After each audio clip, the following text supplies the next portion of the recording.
मशानों में 1.25 लाख लोग, 1.25 लाख जोन है मशानों की। 1.25 लाख। हाँ जी, उसकी पावर मिलेगी जिसने उसको रोका, और रोक के उसको अपना देव बनाएगा, देव बनाकर उससे काम करेगा। वो 2 मिनट पहले बात कर रहा शेर, अगले मिनट में वो मर गया। बैठे बिठाए आदमी को मार दे। शरीर के अंदर से 5 हड्डियां इकट्ठी करके वो कुछ भी कर सकता है। देखा उसकी खोपड़ी चुरा ले तो उसको हमेशा के लिए कैद कर सकता है, उसको कभी आज़ाद नहीं होने देगा। 3 बजे से लेकर 4 बजे तक राजा हरिश्चंद्र का पहरा है, और 4 बजे के बाद ब्रह्म मुहूर्त है। तो राजा हरिश्चंद्र के पहरे में ये सब काम कर सकते हैं, क्योंकि तांत्रिक कुछ भी करके धोखा दे सकता है। जादू टोना तंत्र मंत्र से तंग आकर उन्होंने अपना धर्म परिवर्तन कर दिया और वो क्रिश्चियनिटी में चले गए। पीछा छूट गया क्या? नहीं, हाथ में किताब लेके जाओ, मान लो सामने भूत खड़ा, तो मैं क्या बोलूंगा? हालेलुया आनी शुरू हो गई, इधर आवाज आनी शुरू हो गई। कोई आगे बाल खींच रहा है, कोई आसन खींच रहा है, इतना तक बार बार धप धप आवाजें आ रही हैं। इंसान कोई साधना कंप्लीट कर लेता है, उसका रिजल्ट क्या मिलता है? क्या शक्तियां प्रदान होती है? बस वो साधना के अंदर जो हमें मिलता है वो एक, आप मुझे 40,000 रुपए दो, वो साधना की सारी शक्ति मैं आपको ट्रांसफर कर दूंगा। आपको सिर्फ पैसे देने हैं। कर तो ठीक देंगे, वो ठीक तो करेंगे, मना नहीं करेंगे। आप गए हो तो ठीक कर देंगे, और ठीक करने के बाद फिर 1.5 फुटिया के नीचे। पागल लोग इसलिए है ना कि वो पैसे के अंदर काम करता है। आपको 10 करोड़ की जरूरत है, इमीडिएटली आप उसको करवा सकते हो 10 करोड़ का अरेंजमेंट। जो शक्तिपात करते हैं ना, यूं अंगूठा या अंगूठी रखी और आपके अंदर शक्ति भेज दी, अब आपके अंदर भी वो सिद्धियां आ गई, वो चीज आ गई। शक्तिपात को आप कैसे जस्टिफाई करेंगे कि क्या होता है? भाई ऐसा है नितेश भाई, ये बहुत गहरी बातें हैं अंदर की।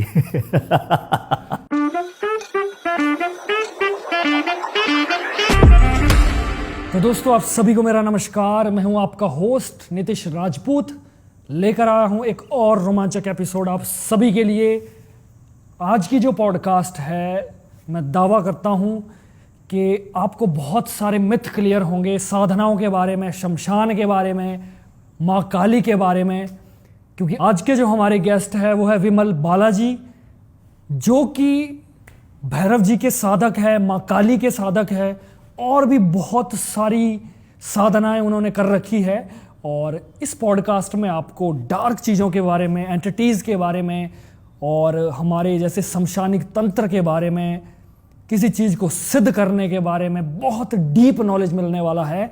और मैं चाहता हूँ इस पॉडकास्ट को आप अंत तक ज़रूर देखें। तो मैं स्वागत करता हूँ, पहले तो आपका स्वागत है हमारी पॉडकास्ट में।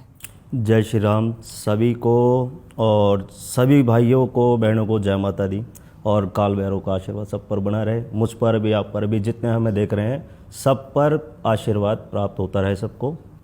अपने बारे में आप थोड़ा सा हमारे ऑडियंस को बता दीजिए ना। जैसा कि बाकी सब लोगों से तो इतना ही कहूँगा, मेरी जान पहचान बहुत बड़ी नहीं है, बस एक छोटा सा नाम है विमल बाला। और ये नाम जो चला है, जिसकी बदौलत हुआ है, जो लोग चाहे 2 या 10 लोग जानते हैं, ये सब मेरे सरकार की देन है। जैसे कि काल भैरव, माता काली, और हमारे प्रिय बाबा वीर बुलाकी, ये इनकी बदौलत ही मेरा नाम है। और एक गुरु का आशीर्वाद हुआ है जो हमें इन सब चीज़ों को साधना सिखा रहा है, इन सब चीज़ों के साथ एक समाज के अंदर नया रूप देने की कोशिश कर रहा है। ये सब गुरु का आशीर्वाद, और बस मेरी छोटी सी यही पहचान है कि मेरा नाम विमल बाला है। बहुत बढ़िया है। और आज मुझे लगता है बहुत सारी चीज़ें क्लियर भी होंगी। और मैं चाहता हूँ कि हम थोड़ा सा शमशान से शुरुआत करते हैं। आपकी नज़र में ये बता दीजिए कि शमशान को बहुत सारी चीज़ों से जोड़ा जाता है। जैसे कोई कहते हैं मुक्ति का द्वार है, कोई कहते हैं एंटिटियों का घर है, कोई नेगेटिव कहता है, कोई पॉजिटिव बोलता है। तो आप शमशान को थोड़ा सा इंट्रो करा दीजिए कि शमशान आपके नज़रिए में क्या है। देखिए, मेरी नज़र में शमशान, 2 रास्ते हैं शमशान में। जी जी पहला रास्ता तो जो जानती है दुनिया कि वो शिव का घर है। जी जी शिव का घर है, और उस जगह से इंसान को मोक्ष मिलता है। जो हमारा शरीर है ये अपवित्र है, इसमें पवित्रता की कोई भी जगह नहीं है। तो ये नश्वर शरीर वहाँ पर जाके नष्ट होता है। अब वहाँ से मुक्ति का द्वार हो गया पहला, और दूसरा द्वार जो होता है वो प्रेत के लिए, भूत के लिए, पिशाच के लिए, तांत्रिक के लिए, अघोरी के लिए, जो कि उस मोक्ष के द्वार पर जो चल रहा है उसको खींच कर वापस लाना, अच्छा, अपने बस में रखना। यहाँ से दूसरा रास्ता शुरू हो जाता है। और वो जो दूसरा रास्ता खोल दिया गया है, वहीं से आम जनता लोकल जितने भी लोग हैं जिनको नहीं भी पता किसी चीज़ के बारे में, कोई अपने रिश्तेदार की बॉडी को वहाँ पर दाग लगाने आया, उसे नहीं मालूम क्या होगा, बॉडी को उसने नष्ट तो करवा दिया, अग्नि दे दी है, उसके बाद क्या हो रहा है, उसके बाद उसे नहीं मालूम है इस बॉडी के साथ उसने क्या किया, जल गई, राख हो गई, मिट्टी कहाँ गई, अस्थियाँ कहाँ गई, अगले दिन फूल लेने आता उससे पहले काम कर गया कोई। तो वो जो चीज़ लेके गया, और लोकल हैं जिसको कुछ भी नॉलेज नहीं है, उनके साथ वो काम बैठा रहे हैं। मान लो किसी ने, कोई जवान मौत हुई है शमशान में, कोई 20 साल का, 18 साल का कुंवारा चला गया, या कुछ भी एक्सीडेंटल है या कोई भी उसको प्रॉब्लम है, या कुंवारा है, ज़्यादातर तो कुंवारी है, उसकी बॉडी को वहाँ पे नष्ट किया, शमशान में उसको विदा कर दिया। अब विदा करने के बाद किसी की नज़र तो उस पर है, और नज़र इंसान के शरीर को खत्म होने के बाद किसी की नज़र उस पर है। ओके, जो उसके ऊपर नज़र रख रहा है, शमशान के अंदर एक व्यक्ति आपको ऐसा मिलेगा जो ये देखता है कि कौन जवान बॉडी है, कौन शादीशुदा की बॉडी है, और कौन बच्चे की बॉडी है जो वहाँ पर लाई जा रही है, और वहाँ से संकेत मिलता है तो इन 3 चीज़ों में ना आपके हिसाब से जो लोग, जैसे मान लो फॉर एग्जांपल तांत्रिक उन चीज़ों को इकट्ठे करते हैं, तो सबसे ज़्यादा जो कहते हैं ना सबसे बेस्ट क्वालिटी वाली, वो कौन सी एंटिटी उनको, कौन सी सोल उनके लिए बेनिफिट करती है, छोटी, जवान या बूढ़ी? देखो, इसमें 2 एंटिटी है जो ज़्यादा पावरफुल काम करती हैं। एक वो जो छोटा है, छोटा बच्चा, 10 साल, 9 साल, 8 साल, 5 साल, 12 साल, 13 साल तक का। ओके। उसके बाद दूसरी एंटिटी है जो कुंवारेपन से 18 साल की हो गई है, 18 से 21, 23, जिसने अभी अभी एक आत्मबल बढ़ाना शुरू किया, यानी कि कहते हैं ना बॉडी के अंदर अभी हमारी ताकत आनी चालू हुई है। जी जी जी। वो जवानी की ताकत है, और बुढ़ापे की ताकत बुढ़ापे में आते आते वो ख़त्म। तो 2 चीज़ें हैं। स्टार्टिंग में आपने जो बच्चे की बात की, बच्चे को किसी ने खींच लिया, अब उसको अपने हिसाब से चला रहा है, उसको सिद्ध कर लिया, किसी भी तरीके से उसकी खोपड़ी ले आया, उसके ऊपर बैठ के शव साध कर दिया, साध करके उससे अपने काम करा रहा है, उसको कोई रोक नहीं सकता, क्योंकि वो बन गया है मसान। मशान कई तरह के हो गए, मशानों में 1.25 लाख लोग, 1.25 लाख जोन है मशानों की। 1.25 लाख? हाँ जी, जिसमें ज़रा से दूध पीते बच्चे, 1 दिन के बच्चे, 10 दिन के बच्चे, 100 दिन के बच्चे, सब मशानों की जोनी में जाते हैं। अब उसके बाद जो 13 साल से ऊपर का गया 21 साल में, वो या तो किसी के घर का पितृ बन गया, किसी ने उसको संभाल लिया, मोक्ष करा दिया तो गया, नहीं आता जल्दी से काबू में, और अगर किसी ने काबू में कर लिया तो उसके अंदर जो पावर है, एक उसके इष्ट की उसको मिल जाएगी, जिसका भी वो मान रखता है, जिस भी इष्ट को वो मानता है उसकी पावर मिलेगी, जिसने उसको रोका, और रोक के उसको अपना देव बनाएगा। ओके। देव बनाकर उससे काम करेगा वो। तो ये 2 चीज़ें ऐसी हैं, इन पर काम कोई करता है और किसी के ऊपर चलाता है या किसी का बुरा करता है, तो यहाँ पर आदमी को निकालना बहुत मुश्किल हो जाता है। इंसान को इस कदर तक वो गिरा देगा कि अगले पल उसकी मौत है। अभी 2 मिनट पहले बात कर रहा था, अगले मिनट में वो मर गया, बैठे बिठाए आदमी को मार दे। इतनी पावरफुल। इसमें आपका ये भी कहना हो सकता है कि जैसे हमारे अगर कोई, भगवान ना करे कभी ऐसा किसी के भी कोई रिलेटिव एक्सपायर हो, बट मौत तो एक कड़वी सच्चाई है, हो जाता है, तो क्या जब जैसे हमारे सनातन धर्म में हम जलाते हैं, मैक्सिमम छोटे बच्चों को दबाते हैं वो अलग है, लेकिन जलाया जाता है, तो क्या हमें जब हमारे कोई भी है उनको जलाया जाता है, क्या जलाने के बाद हमें एक्टिव रहना चाहिए, देखना चाहिए क्या उन्हें? बिल्कुल। और दबाने वाले बच्चों को भी देखना चाहिए? बिल्कुल। वो क्यों करना चाहिए, आप थोड़ा सा बता दीजिए। देखिए, सबसे पहली चीज़ है, पंडित जब अंतिम संस्कार हो जाता है तो पंडित कहता है कि तीसरे दिन आप आके फूल उठा लीजिए, और वो सुबह सुबह बुलाते हैं कि आप सुबह सुबह आके फूल ले जाइए, इतने बजे तक। आप फूल का क्या मतलब होता है? फूल का मतलब होता है अस्थियाँ। अस्थियाँ, ओके। तो अस्थियाँ आप उठा लीजिए, जो भी क्रिया करेगा उसकी बॉडी की जो राख है, एक कपाल की हड्डी, शरीर के अंदर से 5 हड्डियाँ इकट्ठी करके वो कुछ भी कर सकता है। पूरे शरीर की 5 हड्डियाँ मेन हैं जो वो तंत्र में इस्तेमाल करी जाती हैं।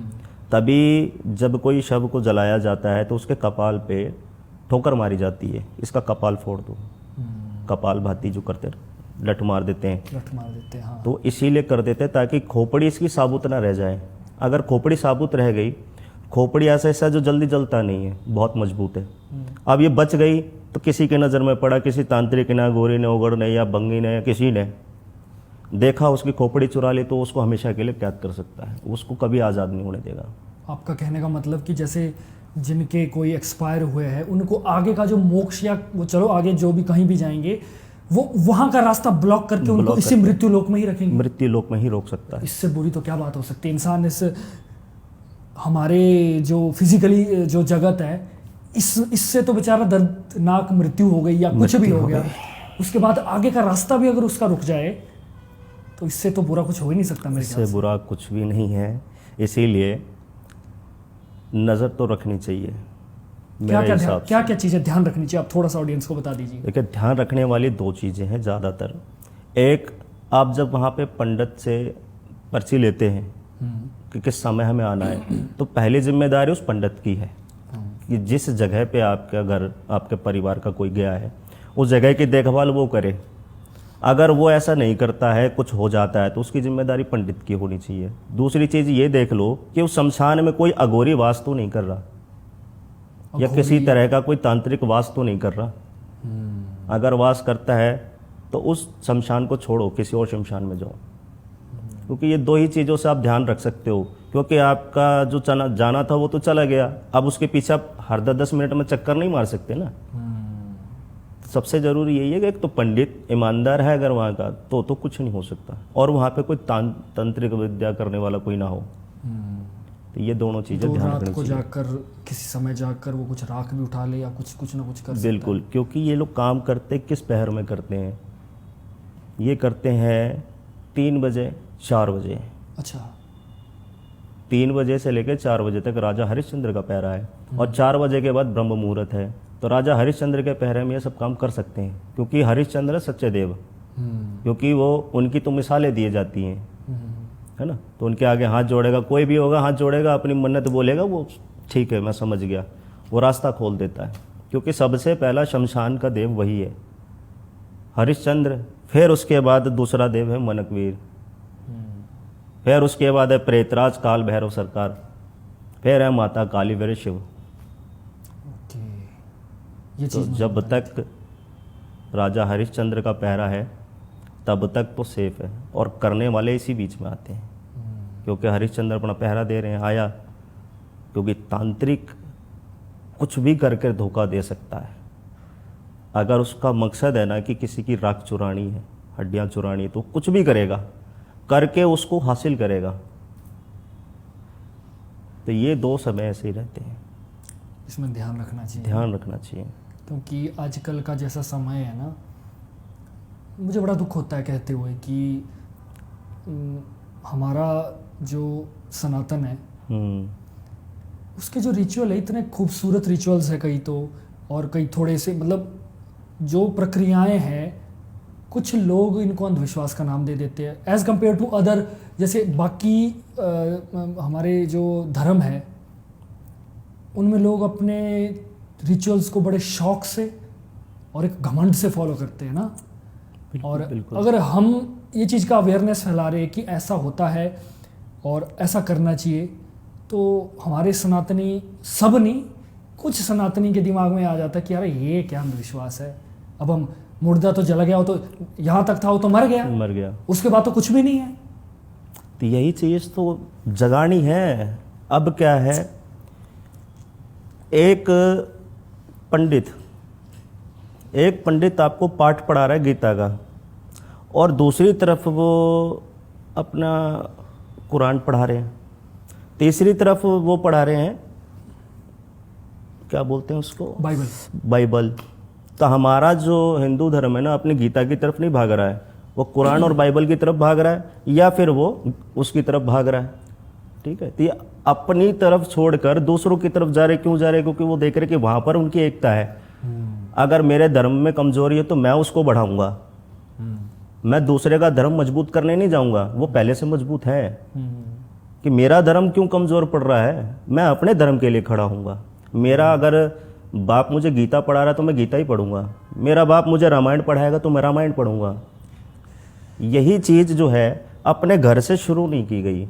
हमारे दादा परदादाओं ने हमें जो हमारे पिताजी को सिखा दिया। अब हमारे पिताजी अपने बिजनेस में लगे रहे, काम में लगे रहे, उन्होंने नहीं दिया हमें टाइम। लेकिन अपना अधिकार है कि हमें सीखना है। जब तक हम बोलेंगे नहीं ना हमें सिखाओ, तब तक कोई सिखाएगा ही नहीं।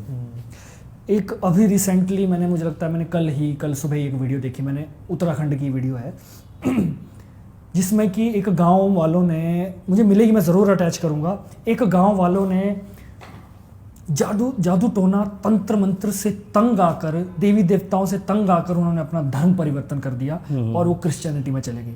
अब एक क्या है, एक इंटरव्यू लेने वाला आता है, वो बोलता है कि भाई आपने ऐसा क्यों किया? तो बोलते हैं कि यार उन्होंने हमें देवता लगा दिया। आप समझ रहे हो ना, देवता लगाना, उन्होंने देवता लगा दिया, ये कर दिया और ये जादू टोना हो गया, हम बकरे काट के थक गए, हम ये करके थक गए, अब हमने जो है ये अपना क्रिश्चियन धर्म अपना लिया है, अब यहाँ हमें कुछ नहीं करना है, बस सिर्फ हमें प्रेयर करनी है। इस विषय में आप क्या कहना चाहेंगे? इसका जवाब मैं बहुत बढ़िया क्या तंत्र मतलब पीछे छूट गया क्या? नहीं, इस चीज़ में क्या है, मेरे को थोड़ा सा ना अग्रेसिवपन हो जाता है ऐसी ऐसी बातें सुन के। गुस्सा आने लगता है कि तुम अपने बाप को छोड़कर किसी और के बाप की गुलामी कर रहे हो। उसके बाप को अपना बाप मानने को तैयार हो, तुम अपने बाप को गाली देकर मार के भगा रहे हो। क्यों भाई? तुम्हारे देवता तुम्हारे ऊपर नुकसान दे रहे हैं, क्यों दे रहे हैं ये ढूंढो। भाई तुम्हारा देवता तुम्हारा नुकसान दे रहा है इसलिए क्योंकि तुमने कभी उसको पूछा नहीं। तुम्हारा बेटा मरने वाला था, तुम्हारे देवता को तुमने बोला मैं बलि दूंगा, तुम्हारा बेटा बच गया, बलि दी? नहीं दी। बलि मांगी नहीं उसने, तुमने दी नहीं, लेकिन तुमने मुंह से बोला। क्यों बोला? सोच समझ के बोलना चाहिए। फिर दोबारा कोई कार्यक्रम हुआ, काम धंधा बंद हो गया, मैं रोटी के लाले खा रहे हैं, फिर देवता के आगे हाथ झोली पसार के बैठ गए कि महाराज मेरा करो। उसने फिर दिया, फिर भूल गया। फिर तीसरी बार कुछ ऐसा संकट आया, भगवान तो दिखा नहीं, सबसे पहले घर के देवता भाई भागता आदमी, भाई मुझे बताओ बचाओ। घर का देवता इतना शांत होकर भी काम करके दे रहा है। बिल्कुल बिल्कुल। और जब वो लेने की बारी पे आता है, बारी बारी से, सबसे पहले जिसको उसने ठीक किया उसको देखेगा कि भाई मैंने इसको ठीक किया था, समय ज़्यादा, अब तू वापिस ला। संकेत देगा ना, संकेत देना उनका अधिकार है। अब उस संकेत को वो बीमारी समझने लगे थे, उनकी भूल है। काम करवाते समय पे उनको ये नहीं दिखा कि मुझे अपने देवता की भी सेवा करनी है, मुझे उनके स्थान पर भी जाना चाहिए, मुझे उनके चरण भी दबाने चाहिए। अब जब तुम नहीं कर पा रहे हो तो करवाया क्यों है? बोलना नहीं चाहिए फिर इतनी बड़ी बात है। जब हुआ है तो चाहे कुछ भी करके देना पड़े, उसकी वजह से ही हो तुम। अब उनसे पीछा छुटाने के लिए तुम दूसरे के बाप अपना बाप बना लिया। क्या वहाँ पर हुआ उनको इलाज कुछ? जब तुम्हारा इस धर्म में अपने बाप से इलाज हुआ, तुम्हारे बाप ने ही बचाया है, तो उस धर्म में तो कोई नहीं बचा सकता। चाहे क्रिश्चियन बन जा, चाहे मुसलमान बन जाए, चाहे सिख बन जाए, कुछ भी बन जाए, धर्म उसका वही रहेगा जो वो पैदा होते हुए आया था। उसका पीछा नहीं छूटा, उसका पीछा मरते दम तक नहीं छूटेगा, क्योंकि मरने के बाद पिंडदान दिया जाता है। और बच्चे तो नहीं मान रहे ना, मैं ईसाई बन गया, अगर मेरा बाप बन गया तो छोटे छोटे बच्चे भी उनमें थे, सबको सिखाया था उन्होंने कि मैं बन गया, मेरी औलाद मान जाएगी? नहीं मानेगी।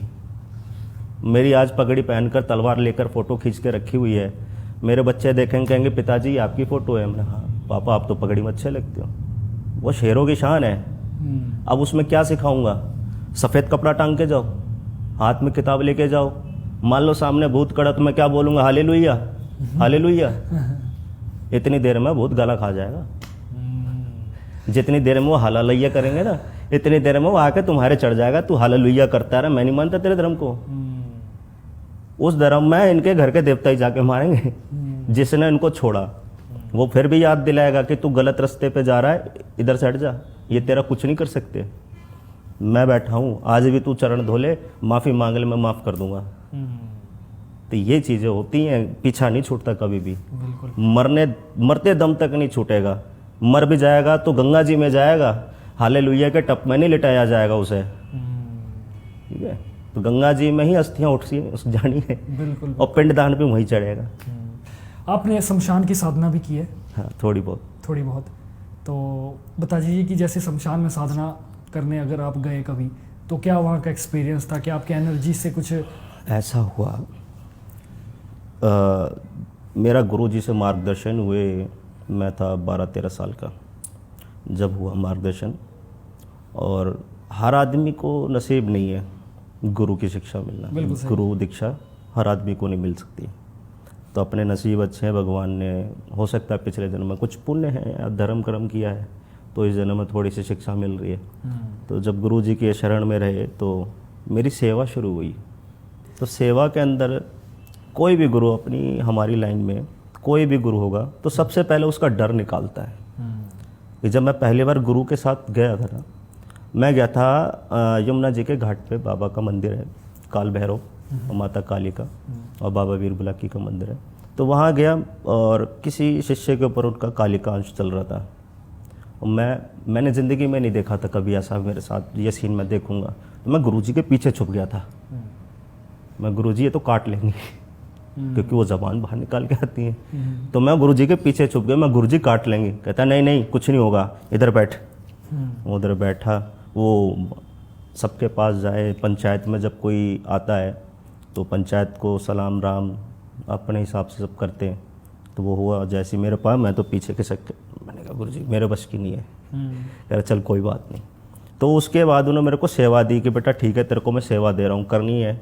मैं हाँ ठीक है करूँगा। कह रहा अब भी सोच ले। मैं ठीक है सोच लिया, अब आ गया हूँ तो करना तो पड़ेगा ही।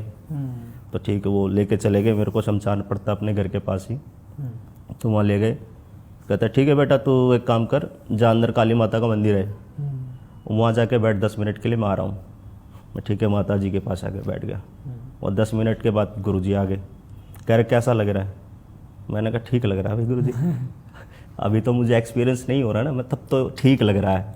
2-4 दिन मुझे ऐसे लेके गए, बैठाया। अब फाइनली फिर मुझे अकेले भेजने लगे कि भाई तुझे अब तेरे को एक काम करना है। मैं ठीक है बताऊँ। मेरे को हकीक की माला दे दी। हकीक माला? हाँ माला दे दी, ये माला है बेटा तेरी, और इस पर तेरे को ये जप चढ़ाना है। और अगरबत्ती दे दी और थोड़ा धूना जलाने के लिए वो क्या बोलते हैं हवन सामग्री वगैरह दे दी मुझे। क्या कहते हैं उसको? हवन सामग्री, लोबान, कपूर सब दे दिया। ठीक है चल मैं तेरा धूना चेतन करवा रहा हूँ। हमने ठीक है जी बैठा दिया। अब धूना चेतन करने के बाद गुरुजी 2-3 मिनट या 5 मिनट बैठे होंगे। मेरे को बोला आँख बंद करके तू बैठा रहे बेटा, और माला चलती रहनी चाहिए तेरी, माला चलती रहे, आँख खोल के देखना नहीं है। अब धीरे धीरे समय बढ़ गया, मैं माला चले जा रहा हूँ। बैठा। कभी ऐसा लगे कि कोई मेरे पीछे आके खड़ा हो गया, कभी ऐसा फील हो रहा है कि मेरे कान के पास आग जल रही है, ऐसा लग रहा है कि मेरे मुंह के सामने ही चिता जल रही है।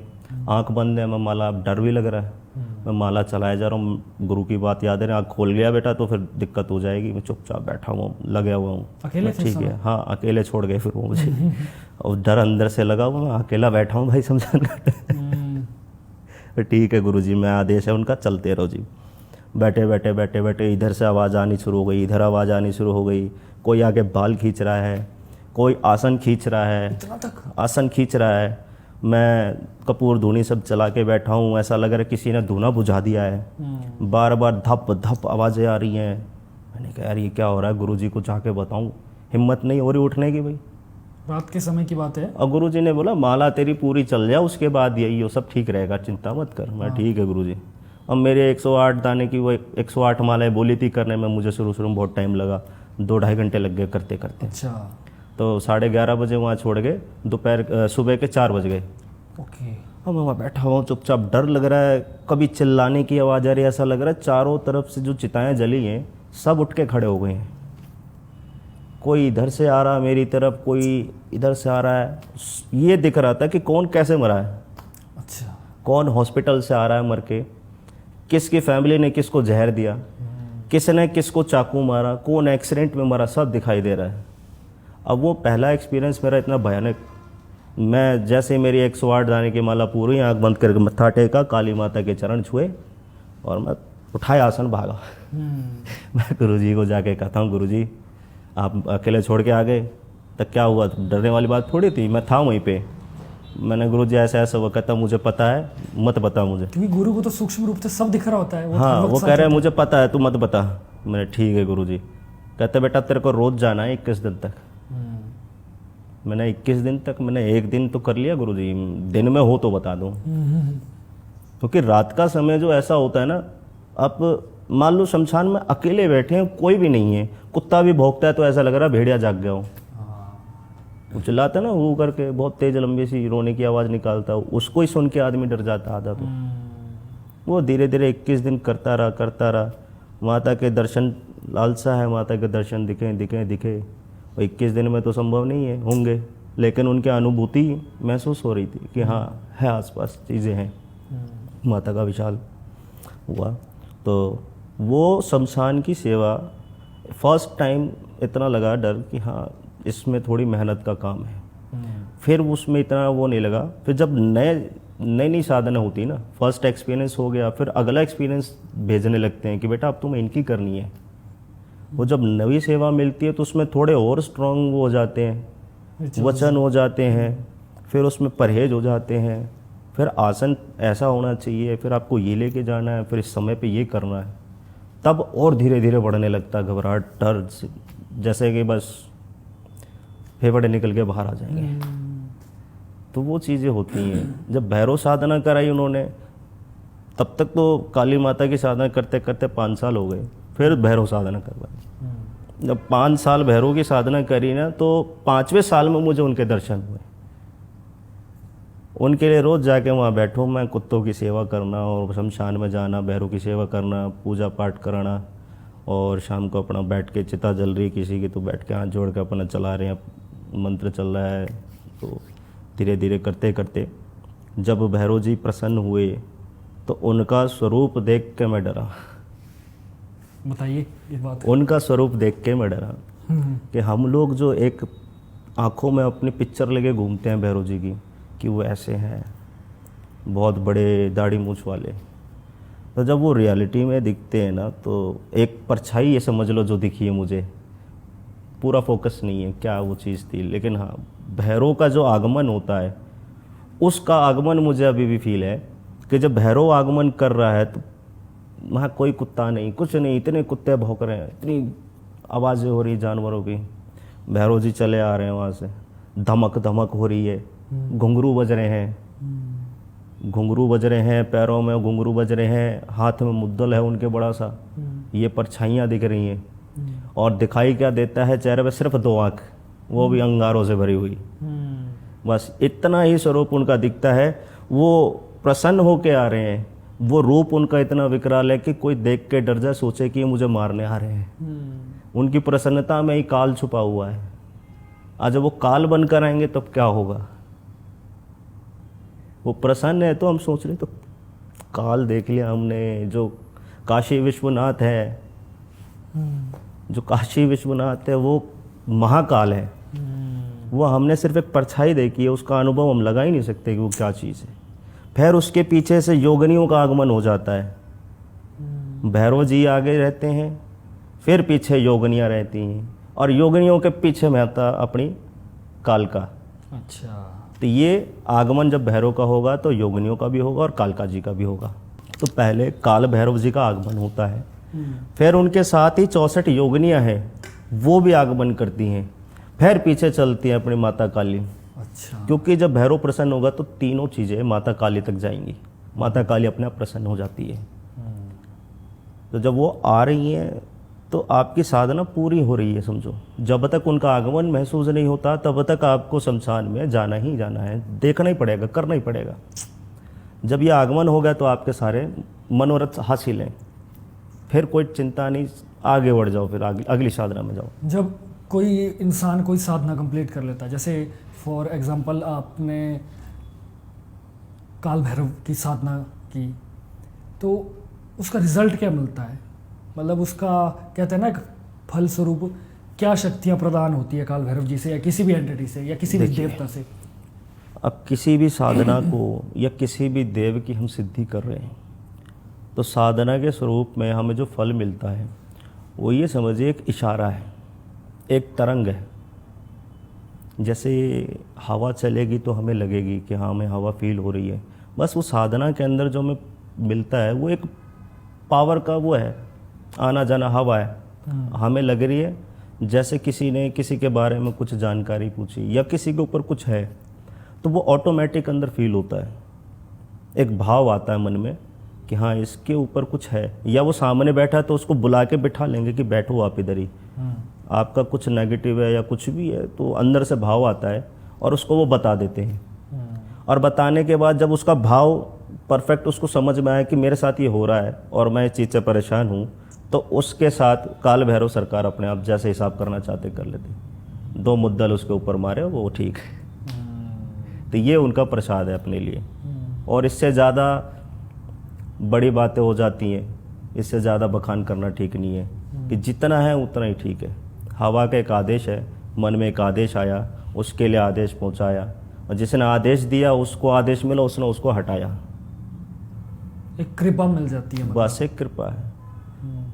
अब कई लोग हैं देखने के लिए कि भाव सबके मन में ही आता है, किसी के भी बारे में सबके दिल में भाव आएगा, क्या इसके ऊपर कुछ भी है, कैसा है।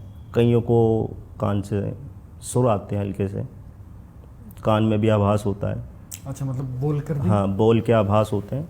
और कईयों को आंखों से दिख जाता है। अच्छा। हाँ, कुछ ऐसा है, किसी की शक्ल या उसकी बॉडी लैंग्वेज देख के पहचान जाता आदमी कि ऐसा कुछ है इसके साथ। हाँ। या उसके बात करने के तरीके से वो समझ जाता है कि इसके ऊपर कुछ तो गड़बड़ है, या नेगेटिव चीज़ों में फंसा है, या कुछ चीज किसी ने लगी हो तो कर वो भी दिख रखा जाता है है। कि साथ कोई चीज नेगेटिव चीज चल रही है, ऐसा हाँ, मैंने सुना है। जब आदमी अपनी साधनाओं से पूरा हो जाता है ना, तो उसको दिखाई देने लगता है कि इसके कंधे पे भी बैठा है बैठा है कोई, कोई। कोई इसके पैर पकड़ कर चल रहा है, किसी ने उसके बंधन लगा रखा है, शरीर बांध रखा। करना तो बहुत कुछ चाह रहा है, लेकिन वो कर नहीं पा रहा, बुद्धि बांध दी इस तरीके से। अब वो अच्छे काम करने जा रहा, बेचारा रुक गया, बनते बनते काम उसके बिगड़ रहे हैं। वो समझ ही नहीं पा रहा, मैं कर तो अच्छा ही रहा हूँ, फिर मेरे को सक्सेस क्यों नहीं मिल रही है। मैं जाना अच्छी जगह जाता हूँ, मैं शराब के ठेके में क्यों जा रहा हूँ। अच्छे कामों में उसको बांध दिया। तो ये चीज़ें उस साधना के ज़रिए से, मालिक के आशीर्वाद से दिख जाता है कहीं ना कहीं क्या है। नहीं तो आम आदमी का शरीर है, ये जितना हासिल करना चाहेगा ना, जितनी भी मेहनत करेगा, जितनी कोशिश करता जाएगा उतना भंडार भर सकता है। ये जो बुद्धि है बहुत कुछ कर सकती है। एक मानव ही ऐसा है जो भगवान को बस में करके बैठा है, नहीं तो भगवान किसी के बस में नहीं आया, है ना। जो शक्तिपात करते हैं ना, अब आम लोगों के लिए, या शक्तिपात का मतलब ये होता है कि गुरुजी ने या किसी ने आपके माथे में यूं अंगूठा या अंगूठी रखी और आपके अंदर शक्ति भेज दी, अब आपके अंदर भी वो सिद्धियां आ गई, वो चीज़ आ गई। शक्तिपात को आप कैसे जस्टिफाई करेंगे कि क्या होता है? भाई ऐसा है नितेश भाई, ये बहुत गहरी बातें हैं अंदर की। चलो, जितना मतलब ऑडियंस को नॉलेज हो जाए। भाई देखो, ऐसा है, मैं अपने चैनल पे भी बोलता हूँ कि भी गलत है तो गलत है, और सही को सही करना, उसके लिए मैं पीठ नहीं दिखाता। जहाँ गलत होगा तो मैं वहाँ खड़ा हूँ, झूठ बोलोगे तो पकड़े जाओगे, और जहाँ सही है तो आपके पीछे भी खड़ा हूँ, आगे भी खड़ा हूँ, तो सही है भाई। तो इस चीज़ में आजकल क्या है कि ये अब चल रहा ऑनलाइन का टाइम, 3000 में वाला शक्तिपात, चक्कर वाला, 5000 में ऐसा। हाँ, अब कहते हैं कि भाई 5000 में शक्ति ट्रांसफ़र कर दूंगा। अब मैं ये कहता हूँ कि भाई साहब, जब तक आप मेरे सामने नहीं बैठे, या आपसे मैं मिला नहीं, मैंने आपका घर नहीं देखा, मैं आपको जानता नहीं, फ़ोन पे बात करी, नाम बताया, आपने पैसे भेजे, शक्ति ट्रांसफ़र हो गई, कैसे हो जाएगी। ये भाई बैठा है, मैं इसको बोलता हूँ भाई इधर आ, तेरे मैं शक्ति ट्रांसफ़र करूँ, कैसे हो जाएगी। चाहिए पैसे ना दे मुझे, शक्ति ट्रांसफ़र नहीं हो सकती। क्यों? जब तक वो गुरु धारण नहीं करेगा तब तक उसको ज्ञान नहीं मिलेगा। सारा खेल गुरु धारण के ऊपर है। नहीं तो नौ नाथों ने गुरु गोरखनाथ जी के जो गुरु रहे, मच्छंदर नाथ जी के गुरु गोरखनाथ जी, इन्होंने 9 नाथों की संप्रदा बिठाई, इन्होंने चेला बनाया तभी तो बिठाई, किसी को ट्रांसफर थोड़ी ना दिया। गुरु चेले की परंपरा को, ये गुरु चेले की परंपरा रीत है, इसकी तो चली आएगी, चली जाएगी। भगवान को गुरु की ज़रूरत थी, भले भगवान कितने भी शक्तिशाली रहे, लेकिन उनकी शक्तियों को जगाने का काम किया ना, बिना धारण के तो नहीं किया। राम जी ने भी गुरु वशिष्ठ को और उसको विश्वामित्र जी को गुरु माना, तभी तो उन्होंने रावण का दहन किया, तभी शक्तियाँ प्राप्त की, बिल्कुल, है ना। मुझे एक मिले थे कोई, मुझसे मैसेज में उन्होंने बात की थी, हालांकि उसके बाद मैंने आगे बातें नहीं स्टार्ट की।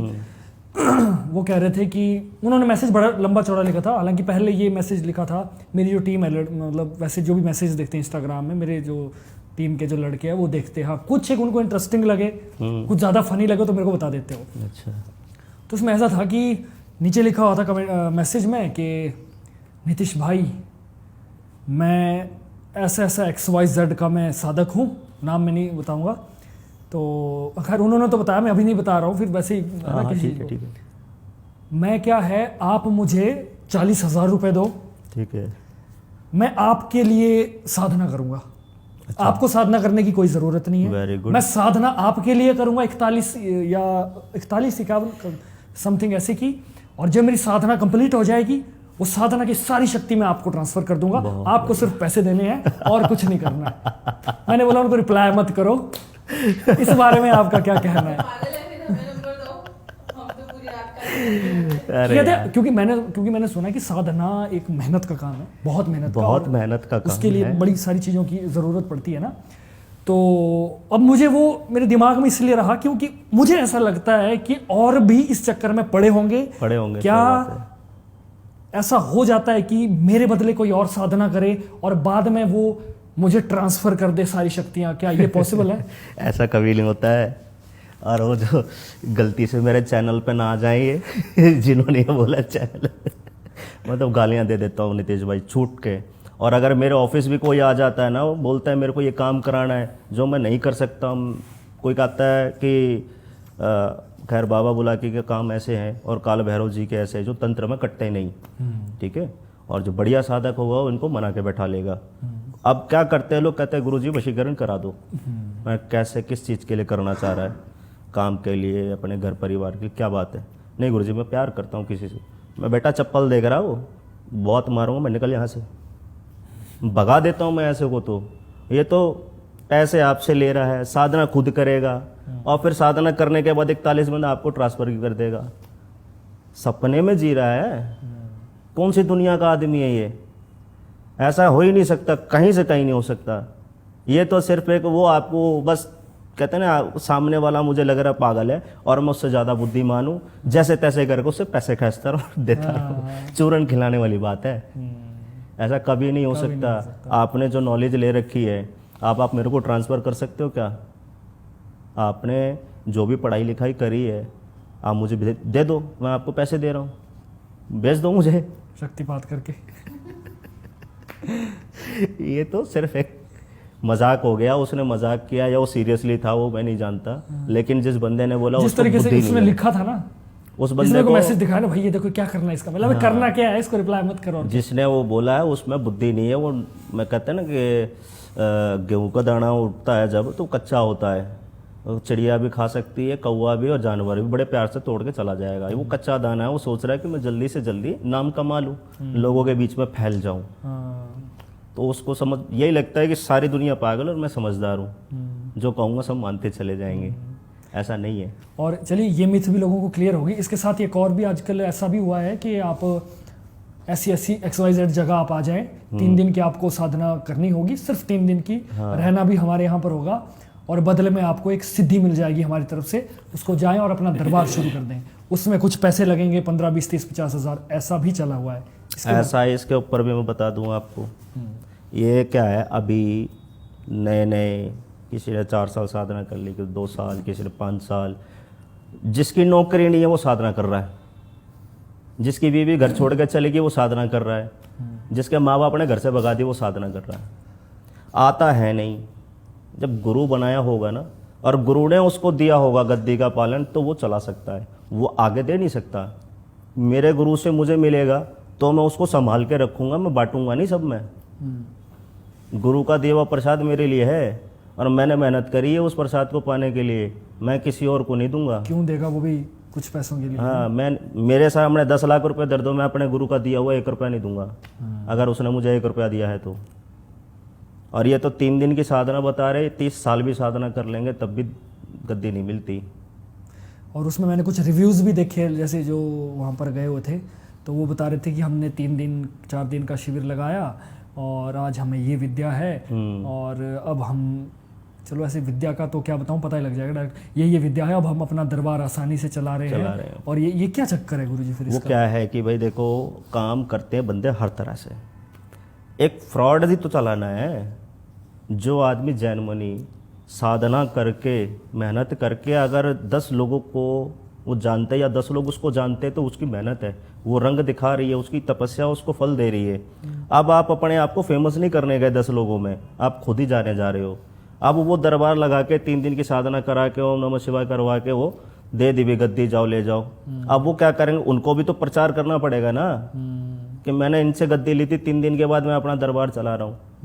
हमारे जैसा आदमी जाके बैठ जाओ उनके दरबार में, उनको दिखा दें दरबार क्या होता है, उनकी ही सारी शक्तियाँ उठा के चल देंगे, चल भाई तेरी 3 दिन की सिद्धि। नहीं होता है। ऐसे में क्या होता है, लोगों को सिर्फ धोखा दे रही है। साथ में ऐसा भी हो सकता है ना कि कुछ दिन के, हाँ वो रिन्यू भी करनी पड़ती है वाला जी। 1-1 साल बाद। अच्छा ऐसा भी हो सकता है, पॉसिबल है, मान लो कोई एक काम कर रहा है, हाँ। तो साथ में उसने इंसान के साइकोलॉजी को बढ़ाने के लिए कोई प्रेत साथ में लगा दिया कुछ दिन के लिए, ऐसा लगे कि कुछ है मेरे साथ। क्या पॉसिबल है क्या ऐसा?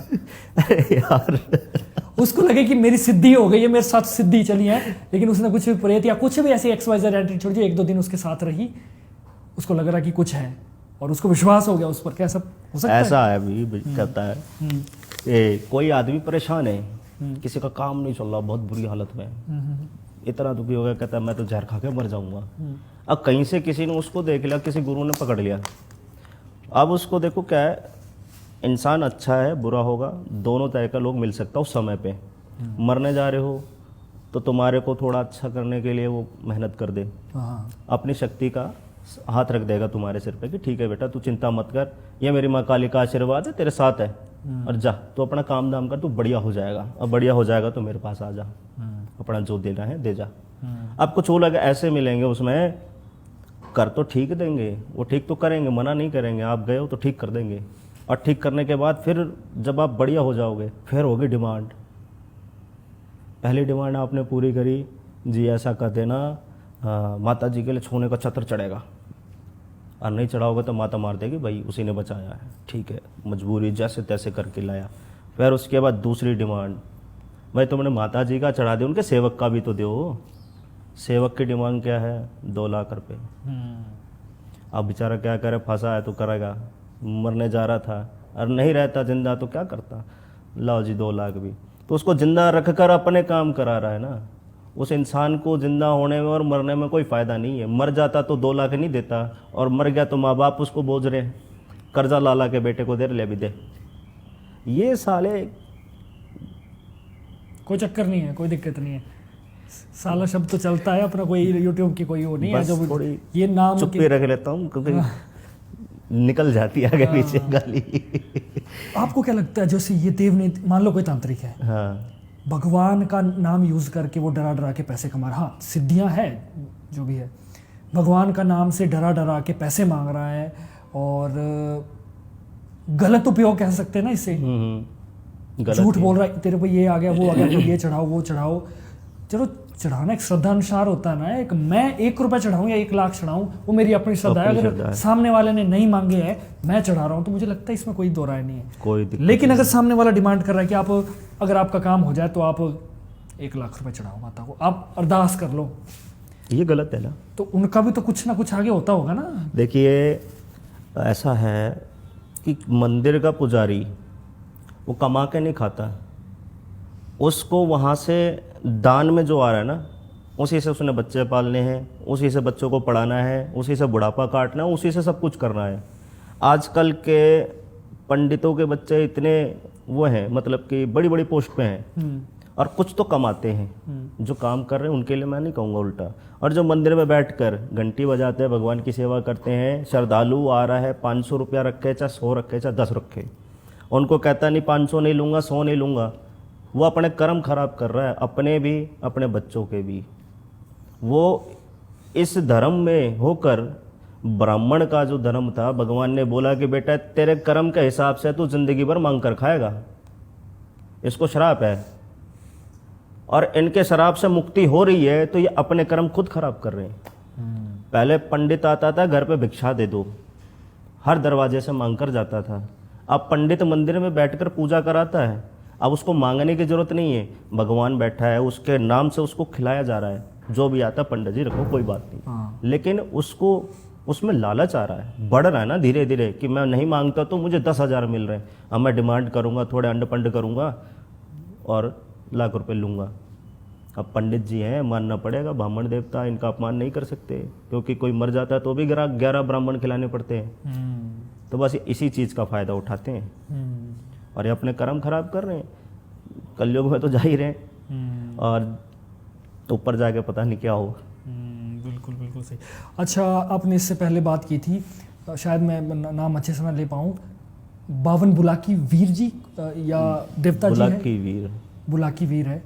बुलाकी इनके बारे में आप बताएं, आपने इनकी साधना भी की है। हाँ। और आप बता रहे थे कि बड़े तीव्र गति से काम करते हैं, तो एक बार नाम आप फिर से प्रोनाउंस कर दें। देखो, ये जो है बाबा वीर बुलाकी है। सॉरी, बाबा वीर बुलाकी जी। बुलाकी। ओके। अब ये वीर भी है और ये मसान भी है, अच्छा क्योंकि छोटा है, बच्चा है तो मसान कहलाएगा। अच्छा, शिशु रूप में। हाँ, ये मसान है। अब इसकी स्टोरी तो बहुत लंबी है, शुरू से मैं सुनाऊं तो कैसे हुआ और क्या हुआ, किसका कैसे बेटा था, नहीं था, क्या था, वो सब चीज़ें सुनाते हैं तो टाइम लगेगा बहुत। तो शॉर्टकट में इसको हाँ, जैसा भी आपको सही लगे। तो जो बाबा वीर बुलाकी है, ये जहारवीर जी के बेटे हैं।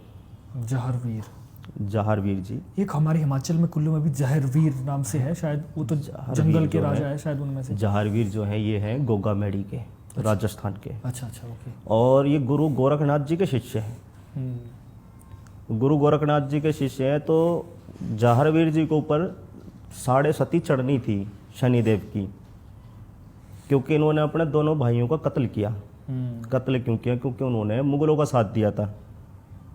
मुगलों का साथ दिया, बहन बेटियों को उठवाने में उनकी मदद की, राजवंशी होकर भी। तो इसी वजह से इन्होंने उन दोनों भाइयों को मार दिया। अब शनिदेव न्याय का देव होने के कारण ही उस पर बोला, आगमन करने से पहले गोरखनाथ जी को बोला कि गोरखनाथ जी, मैं आपके चेले के ऊपर आऊँगा 7.5 साल के लिए, आपने सावधान कर दो चेले को। कहने लगा ठीक है, जब तक मैं हूँ तब तक तो मान ही सकते, क्योंकि गोरखनाथ जी शिव जी के रूप हैं, शिव रुद्र है ना, जी जी जी। रुद्र अवतारी है। तो वो बोलकर चले गए कि उनको आना है तो आना है, उनको नहीं रोक सकता, कोई नियतें नहीं रोक सकती। वो शिव जी के ऊपर भी गए थे, हनुमान जी के ऊपर भी गए, सब पर गए। तो गोरखनाथ जी ने जहारवीर को बोला कि भी ऐसा है, तुम यहाँ से अपना राजपाट जो है, राजमहल अपनी पत्नी के हवाले छोड़ दो, अपनी माता को बोल दो कि मैं तपस्या करने जा रहा हूँ, कि मैंने जो पाप किया उसका मैं पश्चाताप करने के लिए मैं एकांत में जा रहा हूँ, मैं आऊँगा नहीं कुछ दिनों तक। और कहते जब तक मेरा आदेश ना हो वापस नहीं आना। तो जब वो चले गए, राजपाट सब कुछ हो गया, पूरे राज्य में घोषणा कर दी कि भी जहारवीर जी कुछ समय के लिए जा रहे हैं और ऐसे ऐसे माता जी राज चलाएंगी ना। ठीक है जी। अब शनिदेव को आना है, समय नहीं मिल रहा, कहाँ से जाऊँ, क्योंकि गुरु गोरखनाथ जी उनको गुम कर दिया, छुपा दिया। गोरखनाथ जी ने उनको छुपा दिया और बोला है कि भाई तो आसमान के नीचे नहीं आना, न दिन में न रात में, निकलना नहीं है। अब जहारवीर जी की पत्नी थी सीरियल रानी, तो उससे मिलने जाते रहे बीच बीच में छुप कर, बिना गुरु की आज्ञा के। तो वो रात के अंधेरे में जाएं तो अपने ऊपर कंबल ओढ़ के जाएं, अच्छा, ताकि परछावा ना पड़े उनके ऊपर। जाते थे, मिलते थे, उनका प्रसंग हुआ तो उसमें ये बाबा का अंश आ गया। तो जो गुरु गोरखनाथ जी के क्या शनिदेव जी ने जो बोला था कि मुझे तो रास्ता चाहिए और मैं बैठा हूँ मेड़ पे, तेरे द्वार पे बैठा हूँ, बैठे बैठे देखते रहे कि कब मौका मिले, कब मौका मिले। जब वो आए, समागम हुआ, तो रास्ता मिल गया कि मैं इनकी कोख में धारण हो जाता हूँ जाके। उनकी कोख पर नज़र पड़ी, कोख में नज़र पड़ी तो वहाँ से बाबा वीर बुलाकी का भ्रूण बन गया, तैयार हो गया ये। अब सबको धीरे धीरे जब ये बढ़ गई बात कि क्या हुआ, कैसे ये सब चीज़ें हो रही हैं, इनका गर्भावस्था कैसे हो गई, क्योंकि जहारवीर है नहीं। जहारवीर जी होते तो कहते कि भी रानी जी पेट से है तो सबको अच्छा भी लगता। राजपाट में किसी को पता चलेगा तो थू थू करेंगे, मजाक उड़ाएंगे कि रानी को बदचलन कहेंगे। तो इसका समाधान निकालने के लिए गुरु गोरखनाथ जी के पास गए, तो उन्होंने सबसे पहले एक वीर को निकाला। जब वीर प्रकट किया, उसको बोला कि वीर जाके ये सीरियल का गर्भ धारण जो है इसको निकालो, गर्भ गिरा दो। वो गिरा नहीं पाया।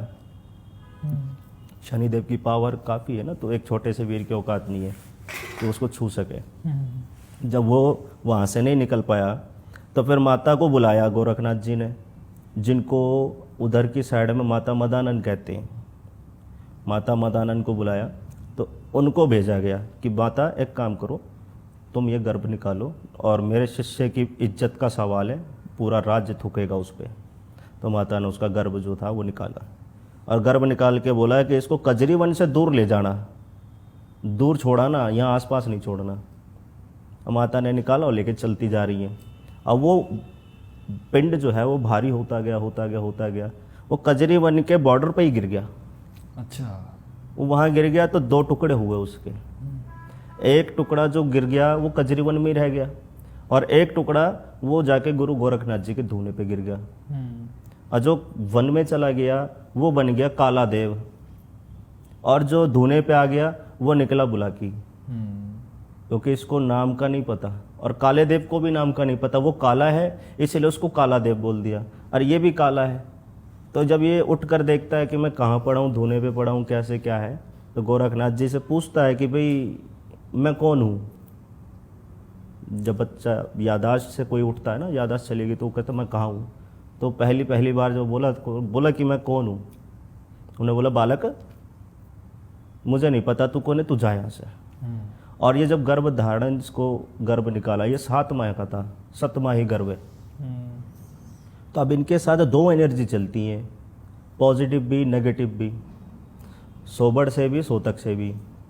तो काला देव और ये वीर बुलाकी, ये दोनों भाई है, 2 टुकड़ों में बट गए। दोनों की पावर बहुत तगड़ी है। एक काले जादू का बादशाह है और ये सच्चे में। लेकिन इसको लोग क्या करते हैं, बुराई में चलाते हैं। और ये इतना सा बच्चा, आप इसको एक टॉफ़ी अगर रोज़ देने लग गए ना, एक टॉफ़ी 1 हफ्ता भी दे दी तो आपको अपनी फील करा देगा कि मैं हूँ, पॉजिटिविटी।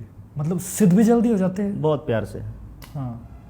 बहुत प्यार से। यमुना जी एक बार चले गए या घर में यमुना जी का नाम लिया आपने, 1 हफ्ते तक टॉफ़ी देनी चालू कर दी या लड्डू दिया, कुछ भी दिया, आप इनका नाम लेंगे, आपको 8वें दिन महसूस हो जाएगा कि मेरे पास आ गया है। हाँ।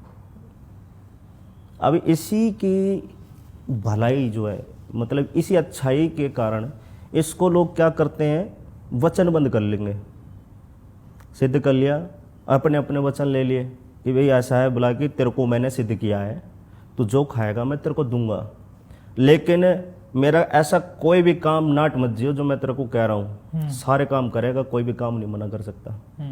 अब वो बच्चा मजबूरी है, चलो ठीक है खाने को देगा मैं करूँगा। अब वो बचपन से उसको लंगोटधारी बना रखा और ये समझ लो पहलवान है, ये लंगोटधारी है, जनेऊ पहनता, अपने आप को पंडित कहता है और हाथ में मुग्दल है इसके, अच्छे अच्छे देवता मतलब हिल जाते हैं, शनि देव का रूप जो दिखता है उसका, तो जल्दी से कोई हाथ नहीं मारता। अब कमी इसके अंदर यही कि सिद्ध जल्दी हो जाते हैं बच्चे होके बालकपन में। अब क्या, जिसने सिद्ध करा अपने वचन ले लिए, उल्टे काम करना है, जा भाई क्या क्या काम कराते हैं बेसिकली, क्या क्या काम कराते? उल्टे काम में देखो, किसी का घर बर्बाद कर दिया, किसी ने दुश्मनी हो गई है, घर बर्बाद कर रहा है, चला दिया, और जहाँ भेज देते हैं इनको उस घर में इनकी पकड़ भी नहीं हो पाती। बुलाकी बाबा का ऐसा है कि ये अपनी पकड़ नहीं देते हैं, मतलब एक पूछा होती है, बताना देखना, ये किसी को देखने ही नहीं देते। इनके साथ 52 डोरी से ये सबसे बड़े वीर हैं, फिर उसके ऊपर भी है, लेकिन सबसे तीव्र चलने वाला यही वीर है। एक तो मैंने आजकल वो भी 1.5 फुटिया सुना मैंने, आजकल चला है 1.5 फुटिया, वो क्या चक्कर है? ये सब क्या है ना, एक हवा चलती है हाँ। और उस हवा के मजे सब लेते हैं। 1.5 फुटिया मैंने सुना अभी है। मैंने किसी की वीडियो देखी तो मुझे बहुत गुस्सा है, मैं गाली देता अगर वो मेरे सामने बैठा होता। उसने बोला जो बुलाकी मसान है यही 1.5 फुटिया है। ऐसा बोला क्या? मैं क्या बोलूँ नितेश भाई, मैं इतना अंदर से उबल गया। मैंने जिस चीज़ की नॉलेज नहीं है तो उसकी छेड़छाड़ नहीं करनी चाहिए। 1.5 फुटिया जो होता है ना, एक तो हर किसी के पास नहीं है और जिसके पास है वो सोया हुआ है। मतलब 1.5 फुटिया सिर्फ एक हड्डी है। हड्डी? हाँ, अच्छा। एक हड्डी का टुकड़ा है इतना बड़ा, और वो ब्लैक मार्केटिंग में बहुत चलता है। मेरे पास कुछ ऐसे लोग हैं जो एंटीक चीज़ों को स्टोर करके रखते हैं। हाँ। तो उनके पास ये हाथी जोड़ा, ये पुराने पुराने जो भी नाखून वाखून होते हैं, ये सब कुछ है उनके पास। मैंने रखा हुआ देखा, मैंने पूछा ये क्या, कहते ये 1.5 फुटिया है। मैंने कहा इसका क्या करोगे? कहते यार सोया हुआ है, इसको जगाने वाला नहीं मिल रहा, कोई जगाने वाला मिल जाए ना तो करोड़ों की बारिश करवा दे। उसकी कीमत, सोया हुआ है उसी की कीमत लोग देने को तैयार है, 2-2, 3-3 करोड़ रुपए। और वो जागा हुआ होता तो पैसे की वो कमी ना छोड़े। और ये होता है क्या, एक छोटा सा बच्चा मशान होता है, ये जरा सा बुला की मशान नहीं होता। वो भी बच्चा वो होता है जो 10 से 11 दिन के अंदर मर गया हो, दूध पीता 10 से 11 दिन के अंदर दूध पीता मर गया और उसको दबा के चले गए। उसकी जो बॉडी है अघोरी में बैठ कर 11वें दिन की उसकी बॉडी के ऊपर बैठ कर अघोरी उसको उठाता है और कुछ समय के लिए उसके अंदर प्राण भरता है। जब उसमें प्राण भर देता है तब उसको बंद कर देता है उसकी खोपड़ी में और फिर उसको सुला देता है। जब वो सो जाता है तो उसकी पूरी बॉडी की जो बोन होती है एक सिंगल, उसको जब तक वो अकेली रह नहीं जाती तब तक उसको अभिमंत्रित करता रहेगा, सब कुछ करता रहेगा। अलग अलग तीर्थ जल से उसको धोकर उसको पका देगा पूरा। एक दिन का तो काम है नहीं। एक दिन का काम नहीं है। और आज के टाइम में कोई ऐसा गुरु भी नहीं जो 1.5 फुटिया को तैयार कर सके। बहुत पुराने गुरु होंगे, कोई कहीं बैठे होंगे हिमालय वगैरह में जो हैं, उनका तो मैं कह नहीं सकता।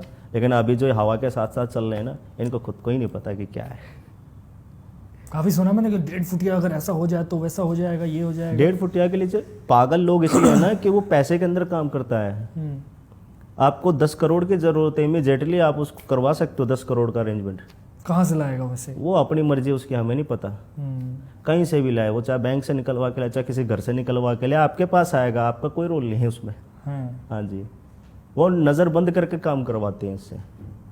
और इसको सिर्फ कुछ समय के लिए जगाया जाता है, ये परमानेंट नहीं जगा रहता।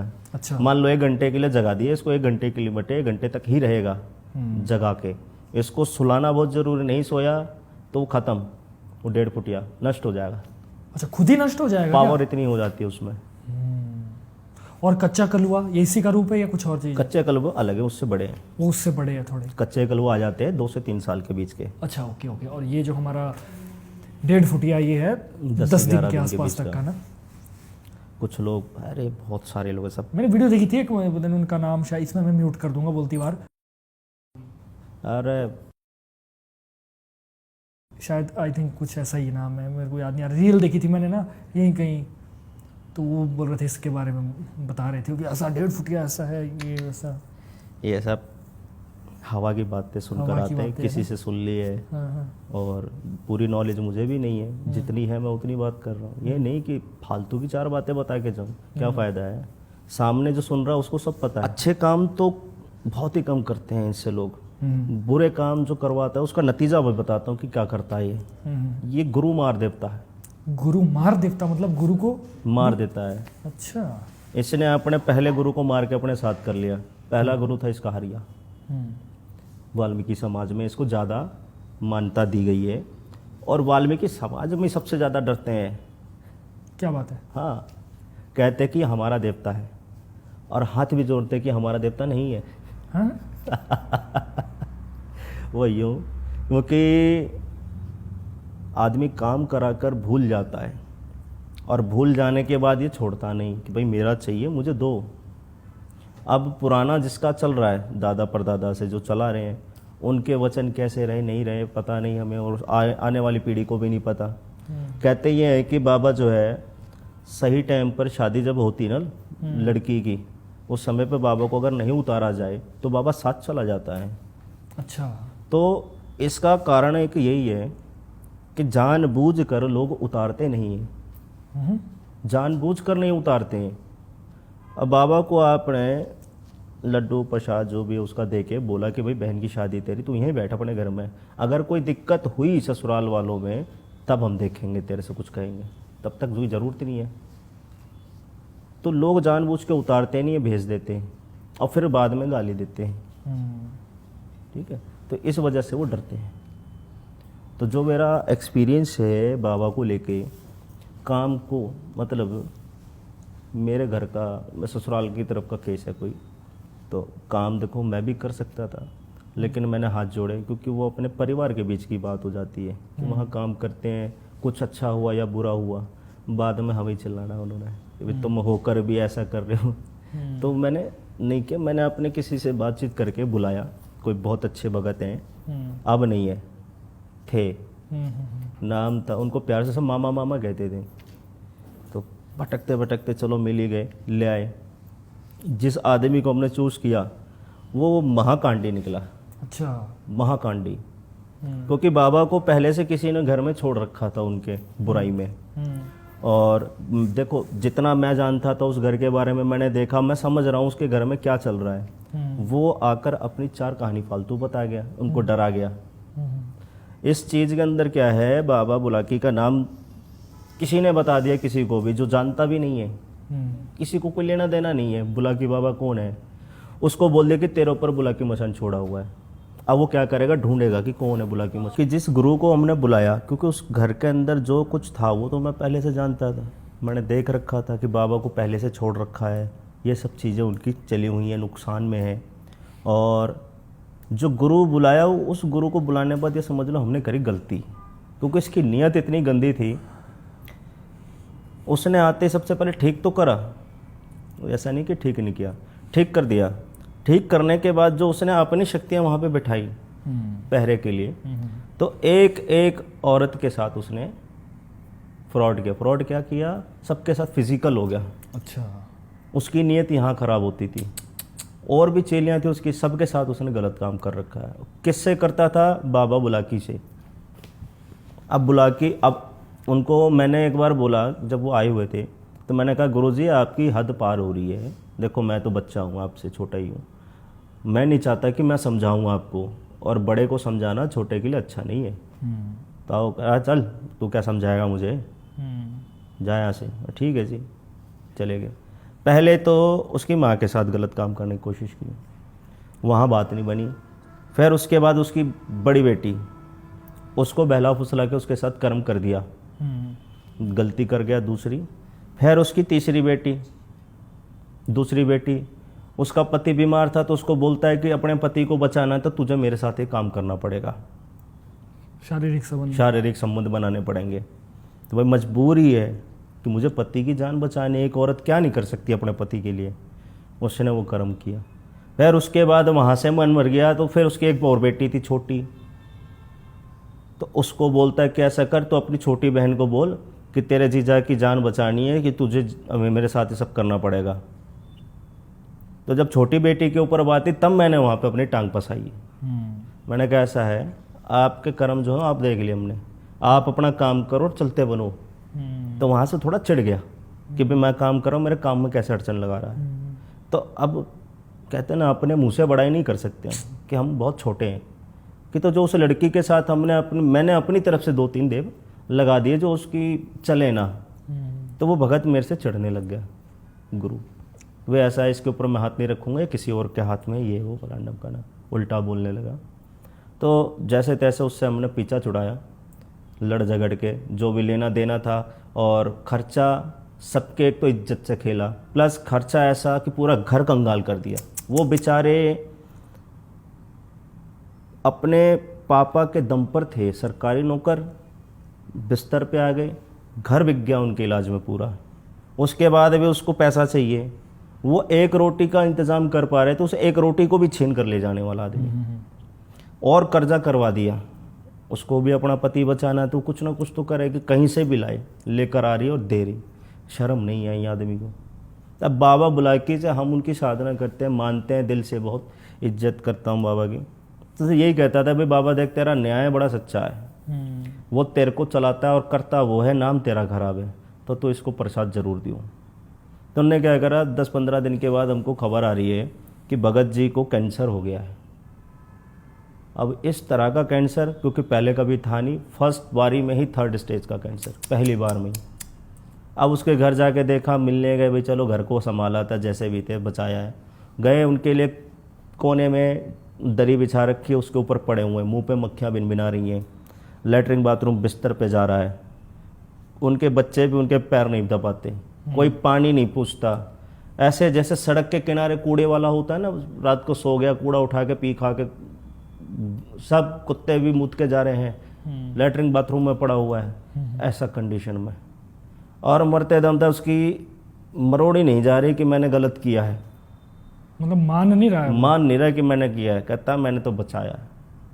और फिर एक औरत के, दो औरत के साथ नहीं, उसने हमेशा बनाई तो चेलियां ही बनाई हैं, चेले नहीं बनाए, सब चेलियों के साथ गलत किया, तो उसका कर्म उसको तब मिला।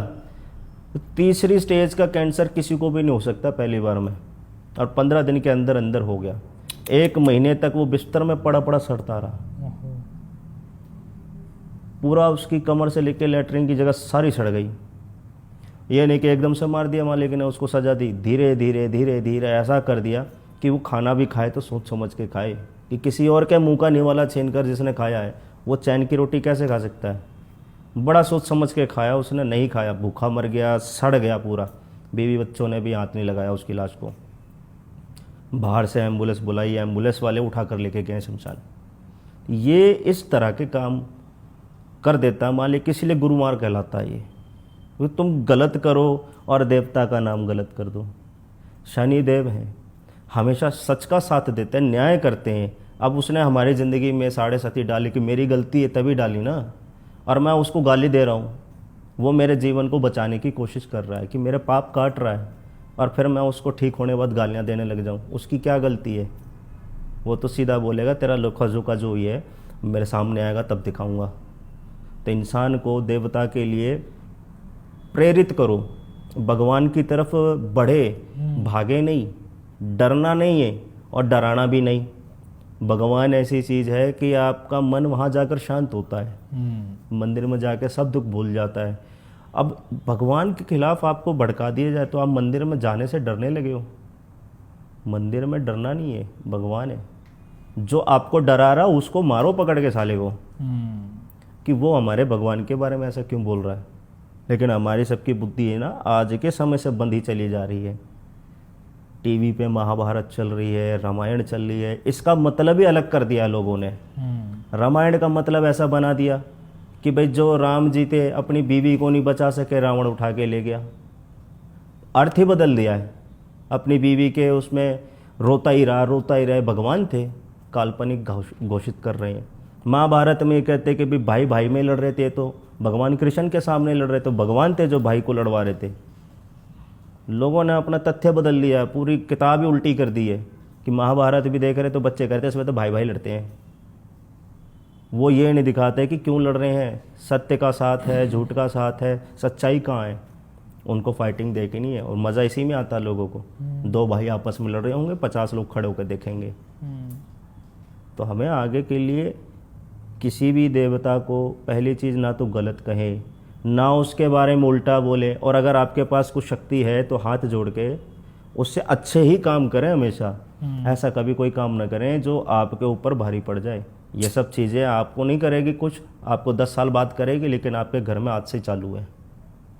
आज से शुरू कर देगा सर्कल, धीरे धीरे आपको पता ही नहीं लगना कि कब खाली हो गए, खोखले हो गए सब। कहीं ना कहीं मतलब इसका जो है बहुत जो भगवान के नाम पर करते उनका कहीं ना कहीं उनको बहुत उनका बुरा फल। अंत है, बहुत बुरा अंत है। मैंने कुछ लोग ऐसे देखे हैं ना, मतलब इतना गलत करते हैं आंखों के सामने कि पता लगता है कि यार ये इंसान इतना गलत है, हमेशा गलत ही करना, गलत सोचना, कभी सीधी जुबान से बात नहीं करना। और हम ये देखते हैं कि यार वो तो खुश है, उसके पास तो हर चीज़, किसी चीज़ की कमी नहीं है, पैसा है, सब कुछ है। पर कभी कभी हमारे दिमाग में ये सोच आती है कि यार ये इंसान इतना गलत होने के बावजूद भी इतना सफल कैसे दिख रहा है, सुकून से रह रहा है। सुकून से रह रहा है। तो ये क्या ये सिर्फ 4 दिन की चांदनी है। जब कोई शक्ति आगमन पे होती है, सिद्ध किया है और मेहनत करिए, वो फल तो देगी। आप उस फल को कैसे खाना चाहते हो, धीरे धीरे या फिर बहुत देर तक, या ज़्यादा जल्दी जल्दी, ये फल सिर्फ एक बार मिलेगा। आपके सामने मिल गया, आप इतनी तेज़ भूख लगी हुई है आपको कि यार मेरे सामने आ गया, मैं इसको अभी काटूँ और खा लूँ, ख़त्म। तो साधना का फल ऐसा ही कि आपको दे दिया, अब आपके हाथ में है कि उसको खाना कैसे है, धीरे धीरे या जल्दी से। जल्दी से खा लोगे तो चांदनी आई और रात को गई। अब उसके पास शक्तियाँ उग्र रूप में चल रही हैं, उठी हुई हैं, अब उठ गई हैं, उसके बाद क्या कर रहे हैं कि चलो जी चलो ये कर दो वो कर दो, सबका कर दिया और फटाफट से चमक गए। पब्लिक जानती पहचानती, बहुत सारे लोग हो गए पहचानने वाले, बड़ा आश्रम खोल दिया है। अब वो कितने दिन रहेगा? बाबा आशाराम बापू जो था, इसने अपनी सफलता का फल बड़ी मेहनत से कमाया अब वो साधना की थी और आसाराम बापू ने? धड़ाधड़ खा गया। मतलब साधक था वो? साधक नहीं था, लेकिन वो एक सत्संगी था, लोगों को सही राह पे लेके जाता था, है ना। उनके व्यभिचारों से दूर करता था, गलत हरकतों से उनको समझाता था कि ये गलत है, ऐसा मत करो, दान करो, पुण्य करो, भगवान का नाम लो, अपने सनातन को आगे बढ़ाता था ना। तो उसको उसकी सेवा का फल मिल गया, भगवान ने आशीर्वाद दिया, ठीक है। बहुत पब्लिक हो गई, दुनिया में नाम चलने लगा। उसके बाद उसने जो फल मिला फटाफट खा लिया। और कितने साल चला? मुश्किल से मुश्किल 6-7 साल या 10 साल चला। और उसके बाद आधी ज़िंदगी बुढ़ापे में जेल कट रही है। तो ये साधना और फल मिलेगा ज़रूर, आज नहीं कल मिलना है, लेकिन खर्च करना कैसे आपके हाथ में है। बड़ी सही बात बोली आपने। अपने हाथ से खर्च करना बड़े प्यार से, क्योंकि आपने वो 20 साल में कमाया है, वो 20 साल का वेतन है, तनख्वाह है वो हमारी, एक दिन में नहीं खानी है। जो धीरे धीरे खर्च करता है ना, उसको पता है कि मैं क्या कर रहा हूँ, कैसे कर रहा हूँ। जब भी कोई गलत काम करेगा उसको तुरंत दिल में धक्का पहुँचेगा कि मैंने गलत किया, क्या मेरी साधना ना टूट जाए, मेरा साधना भंग ना हो जाए, जो मैंने शक्तियाँ प्राप्त करी वो चली ना जाए मुझे छोड़ के। ये सब चीज़ें सोचना होता है। आया जी मिल गया, खा लो जी, चलो जी। कितना लूट लेगा कोई किसी को? जितनी उम्र होगी उम्र से आधा ही तो लूट पाएगा। अब बचपन से तो लूटता हुआ आया नहीं, जब समझदारी आई है एक लेवल की तो उसने कहा कि मैं अब तो करोड़पति बनना चाहता हूँ, चलो जी दरबार बनाओ, बैठ जाओ जी, बड़ा सा मंच लगा के भजन गाओ, सबको बुलाओ। अपनी ज़िंदगी की आधी उम्र में भी उतना पैसा नहीं कमा पाएगा वो, जितनी वो सोच रख रहा है। बस हाँ इतना कमाएगा कि नाम चमक गया, जहाँ जाएगा तो चकाचौंध कर सकता है और अपने परिवार के लिए छोड़ दे। लेकिन वो पैसा ऐसा है, पानी की तरह बहता है, चाहे कितना भी जोड़ ले, जब निकलेगा तो उस आदमी के ऊपर ही निकल जाएगा सारा कमाया हुआ, घर में कुछ नहीं बचना। उसने अपने मकान में कीले भी ठोकी होंगे ना उन पैसों की, तो कीले उखाड़ कर बेचनी पड़ जाएंगी। इस चीज़ का पैसा नहीं बचा सकता कोई। आपने शायद एक बात की थी,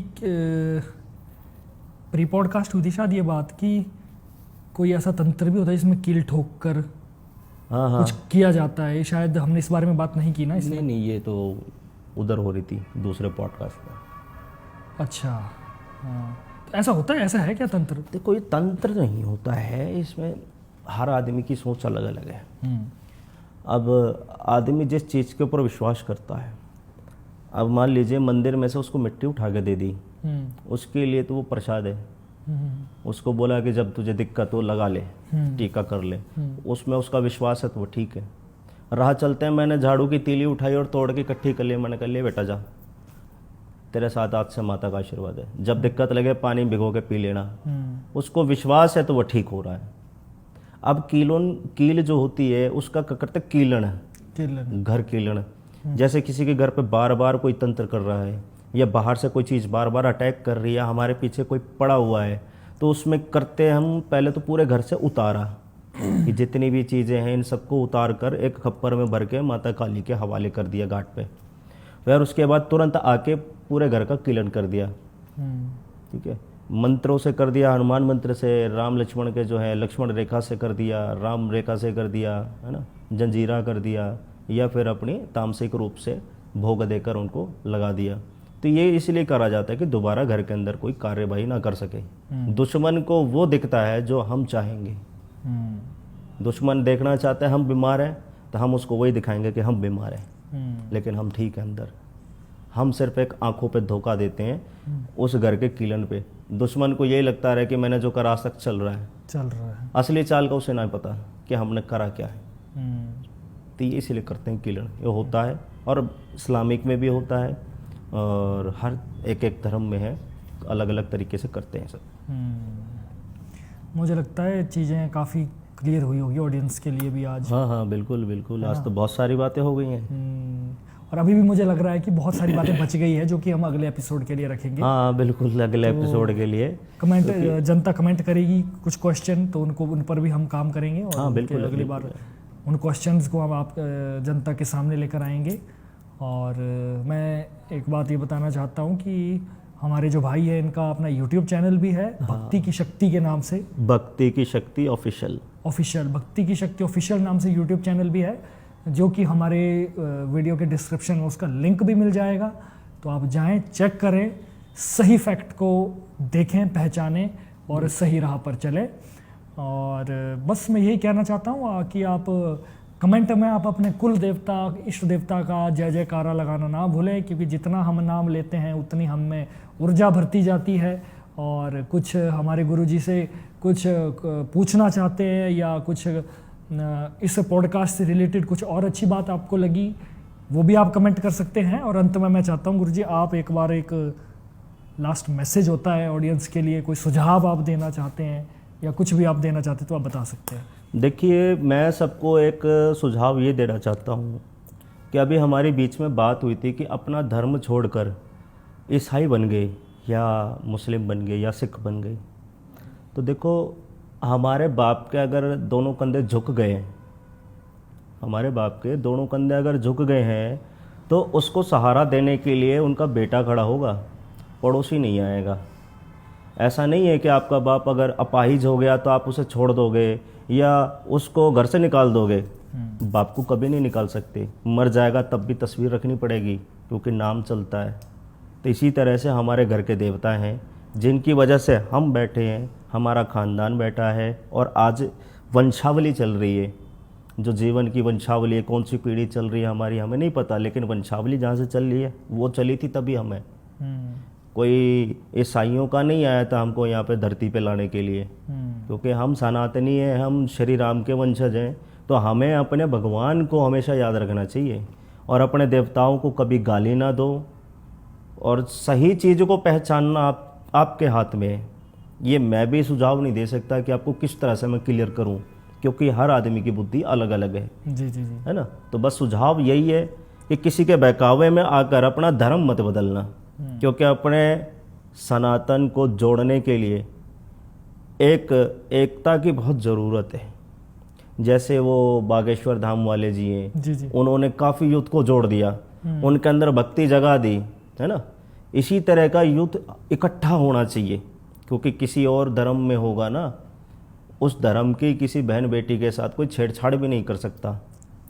लेकिन हमारे सनातन धर्म की बहन बेटियों के साथ क्या होता है, राह चलता कर देते हैं लोग। कोई इकट्ठा होता है, कोई जवाब दे ही नहीं है। किसी मुस्लिम फैमिली की अगर बेटी के साथ कर दिया, वो घर में जाके काट देंगे। उनको पुलिस से और जज से कोई मतलब नहीं है, वो जब सज़ा देंगे और भले फांसी खा जाएं, लेकिन वो उसको उसी टाइम सज़ा देंगे। सिख का भी यही हाल है, सिख में भी अगर ऐसा हो गया तो पूरा खानदान तलवार लेके घर पहुंच जाएगा। और ये हम प्रशंसा कर रहे हैं दूसरे धर्मों की कि उनमें इतनी यूनिटी है, इतनी यूनिटी है। लेकिन हमारे सनातन में यूनिटी नहीं है, अभी भी नहीं है। जाग तो रहे हैं, लेकिन ये जो है ना कौन से ये बड़वे पंडित निकल ही गई है थोड़ी सी ये मैं म्यूट कर दूंगा इसको थोड़ा सा। ये जो है ना पोंगा पंडित, ये धोती पहन कर टीका लगा के चलते, सबसे ज़्यादा धर्म को गिराने का काम यही करते हैं। हाँ, अगर ये धर्म के रक्षक होते तो कश्मीर छोड़कर नहीं भागते ना। सही बात। और यहाँ आकर बैठे हैं, अपने भारत देश में है, और वहाँ भी अपने आप को ही कमज़ोर बना रखा है कि हम तो पंडित हैं, हम तो खून खच्चर देख नहीं सकते, हमारे बस की नहीं है तलवार चलानी। भैया चलानी पड़ेगी, सबको क्षत्रिय बनना पड़ेगा, सबको क्षत्रिय बनना पड़ेगा, परशुराम बनना पड़ेगा भैया। जब तक परशुराम नहीं धरेगा तब तक कोई इकट्ठा नहीं होगा और तुम्हारी बुद्धि वहीं रहेगी। इसलिए अपने आप को जगाओ। जय श्री राम। चलिए दोस्तों, अब लेते हैं आप सबसे विदा। वीडियो कैसी लगी लाइक कमेंट करके ज़रूर हमें बताएं, और इस जो नए आए हैं जिन्होंने पहली बार हमारा यूट्यूब चैनल देखा है, वीडियो देखी है, वो चैनल को सब्सक्राइब ज़रूर कर दें, वीडियो को शेयर भी ज़रूर करें, क्योंकि बहुत मेहनत लगती है हमें वीडियो बनाने में।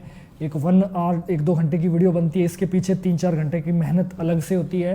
तो आप सब्सक्राइब करें, कमेंट करें, शेयर करें, जिससे हमें मोटिवेशन मिलती है और हम भी और अच्छा कार्य आप सबके सामने लेकर आते हैं। तो आपके बार फिर से मैं आपका बहुत बहुत धन्यवाद करता हूँ, आप हमारे पॉडकास्ट में आए, और दूसरी बार मैं फिर से आपको बुलाना चाहूँगा। कुछ कहना चाहते हैं?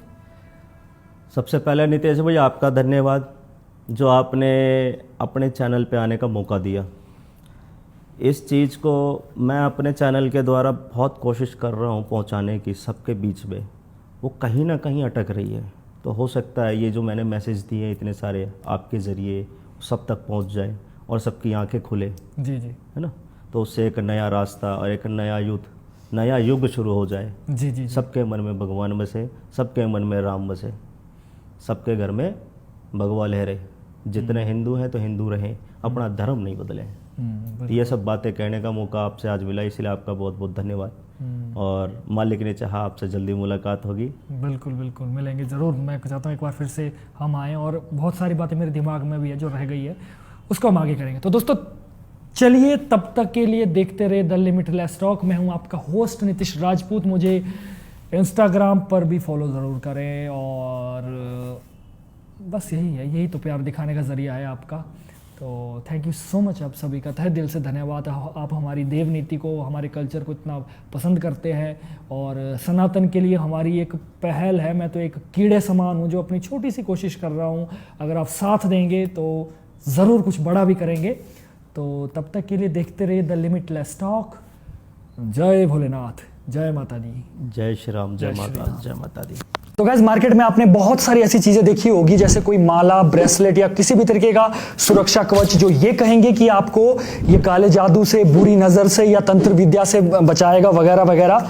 लेकिन किसी चीज को बिना प्राण प्रतिष्ठित किए, बिना एनर्जाइज किए, वो मात्र एक शो पीस है और एक फैशन तक ही वो सीमित है।